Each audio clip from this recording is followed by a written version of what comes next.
going to take about 8 minutes here to try and introduce you to the world of nuclear power, something I'm sure you've all heard about and are aware of. So this gives you a few stats, right, that shows you where nuclear power is today. But what you're probably more interested in is where is nuclear power going in the future? What opportunity is there for me? So these are some of the world stats in Ontario. Actually, a little over 60%, about 62% of the power in Ontario is nuclear generated. So every 2 out of every 3 houses or businesses in Ontario is getting their electricity from a nuclear power source. When you add 24% from hydroelectric and another 7 or 8% from wind and solar, you end up with a grid in Ontario that's 93% carbon free, one of the best grids in the world, in fact, from an environmental point of view. People don't say that often enough, but it is in fact true. In the world, low carbon is really the challenge of the future. And the issue is who's going to solve it? And I guarantee you nuclear will be part. Do any of you guys actually know how much the demand for electricity increases every year in the world? Got any sense of how big low carbon challenge really is? No? No hands? No volunteers? No guesses? Well, since the turn of the century, since 2000, the demand for electricity in the world has increased by 571 terawatts every year. Now that's a number that probably doesn't mean too much to most of you, but in reality, a 1,000 megawatt nuclear plant is 8 terawatts. And that 571 terawatts a year is predicted to keep on going until about 2040. That means that we need to build a 1,000 megawatt clean energy plant every 5 days in the world just to prevent us from getting worse in carbon production. That doesn't actually reduce carbon, that just keeps up with the new demand. And there's still a couple of billion people in the world who don't have electricity today. So it's a huge job. Lots of work to do. There aren't many technologies that can really do it on scale. So if you're interested in a long-term career, electricity production of various forms, good place to look. I personally encourage you to look at nuclear. Let me find my button here. So a little bit about Bruce Power. We're up on the east shore of Lake Huron by Kincardine, south of Sauble Beach, for you guys that know that better. It's 8 operating units. That's the largest nuclear power site in the world, if you guys didn't know it. All in one place, 30% of the power, a little better than 30% here in Ontario. Lots of jobs, 4,000 jobs. We do medical isotopes and various other things to help the world as well. We have 2 of those units refurbished, 6 more to refurbish starting in January.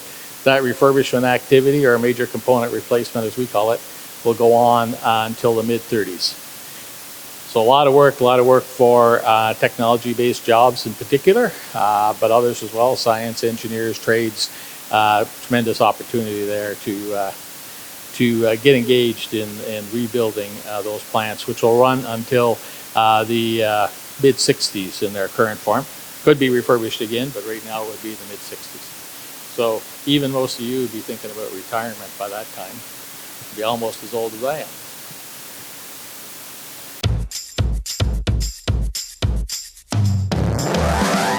It started in Bruce Power in 2008. I came up here when I was finished my apprenticeship as a steam fitter and been living the dream ever since.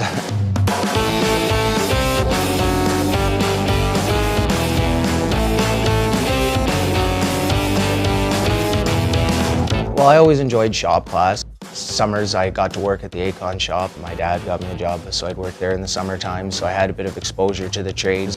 But I remember they always used to come in and say, oh, computers, trying to get everybody to go to college and university for that. And I just never was really into it. I always knew I wanted to do something with my hands. Who doesn't like to build stuff and play with big cranes and rigging, getting to drive lifts? It's like a boyhood dream, right, being an apprentice.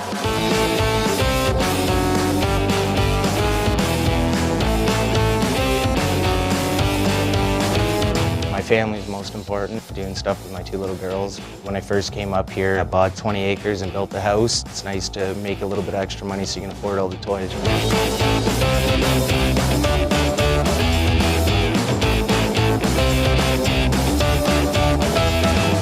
there's going to be a big turnaround and there's going to be lots of room for people to get into the trades. Machinists, welders, electricians, sheet metal workers, painters, steam fitters, pipe fitters. These trades are going to be booming over the next 40, 50 years right here on this site and then right across Canada. I know lots of people who have done trades and then became an engineer. Well, you know what? It's made them twice the engineer because they've got that trade practicality behind them too.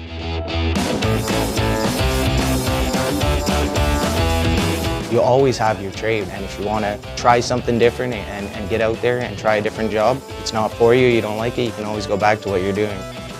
My name's Mike Grummett, and I'm proud to be a tradesman.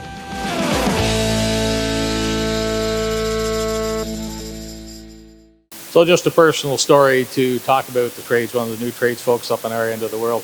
Like I say, the numbers have been growing dramatically as we get ready to start those refurbishment activities next year.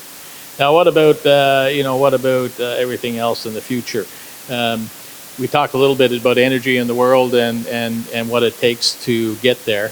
The truth is, low carbon, Canada contributes 1.6% of the world's carbon emissions. So we're pretty tiny.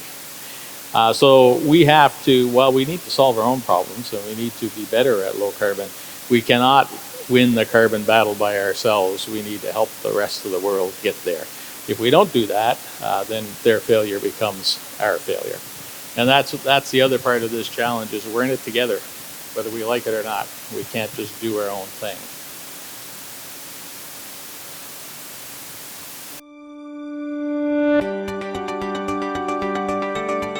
We are in a period that some are calling the fourth industrial revolution, driven by digital technology where the whole world appears immersed in a never-ending and increasingly faster pace of change.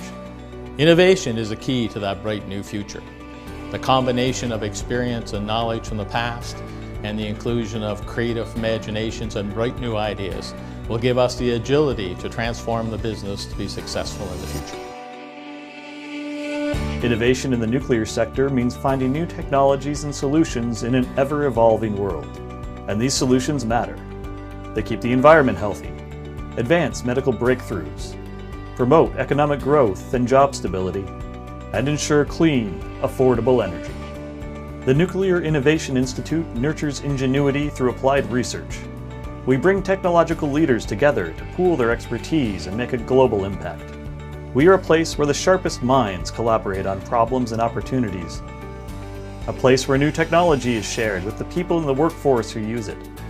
And to guarantee that our region will stay viable in a competitive market. We are Canada's leading-edge nuclear applied research facility in the heart of rural Ontario, a centre of excellence for talent development and business innovation. We are here to show the world that an affordable, clean energy future is possible. We are the future of clean, reliable, safe electricity. We are the future of medical advancements that make people's lives better. We are the future of environmental sustainability. We are the future of economic growth. We are the future of municipal innovations. We are the future of workforce development. We are the future. We are here to show the world that rural Ontario has a place and that the youth of rural Ontario have an opportunity to grow, learn, explore, develop the skills of tomorrow, use tomorrow's technology today, and prepare to become leaders of tomorrow. Help make our vision their reality.